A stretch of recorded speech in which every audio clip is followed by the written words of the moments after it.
ترجمان مسلم لیگ نون مریم اورنگزیب کی زبان پھسل گئی اور انہوں نے نواز شریف کو چھوٹی ذہنیت کا نالائق، نااہل اور سلیکٹڈ وزیر اعظم قرار دے دیا۔ مریم اورنگزیب وزیر اعظم عمران خان پر تنقید کرنا چاہتی تھیں،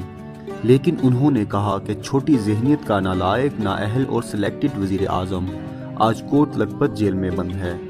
اس سے قبل گزشتہ روز بھی ان کا ایک جھوٹ پکڑا گیا تھا جب پاکستان مسلم لیگ نون کا اجلاس ہوا، جس میں پارٹی قیادت نے شرکت کی، لیکن کچھ رہنما شریک نہ ہوئے، جن میں محمد زبیر بھی شامل تھے۔ اجلاس کے بعد پریس کانفرنس کے دوران ایک صحافی نے سوال کیا کہ محمد زبیر اجلاس میں کیوں شریک نہیں ہوئے، تو مریم اورنگزیب نے احسن اقبال کو بتایا کہ وہ کراچی جا چکے ہیں، اور احسن اقبال نے وہی جواب دہرا دیا۔ لیکن اب سینئر صحافی عمر چیمہ نے اپنے ٹویٹر پیغام میں بتایا ہے کہ مریم اورنگزیب کے بیان کے بعد محمد زبیر نجی ٹی وی کے اسلام آباد اسٹوڈیو سے پروگرام میں شریک ہوئے ہیں، جبکہ محمد زبیر کا اس حوالے سے کہنا تھا کہ اجلاس میں کیوں شریک نہیں ہوا، تبصرہ نہیں کروں گا، یہ پارٹی کا اندرونی معاملہ ہے۔ سینیٹر پرویز رشید نے اس پر رد عمل دیتے ہوئے کہا کہ مجھے پہلے بھی پارٹی اجلاسوں میں کم بلایا جاتا ہے، پارٹی اجلاس میں چند لوگوں نے جانا ہوتا ہے، اس میں ہزاروں لوگ تو نہیں جا سکتے۔ یاد رہے کہ اس سے قبل بھی سیاستدانوں کی زبان پھسلتی رہی ہے اور وزیر اعظم عمران خان بھی کئی بار غلطی کر چکے ہیں۔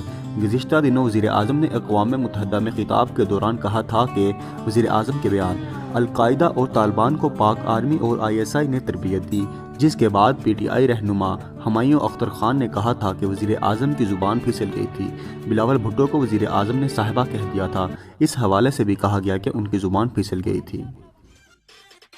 مزید ویڈیوز کے لیے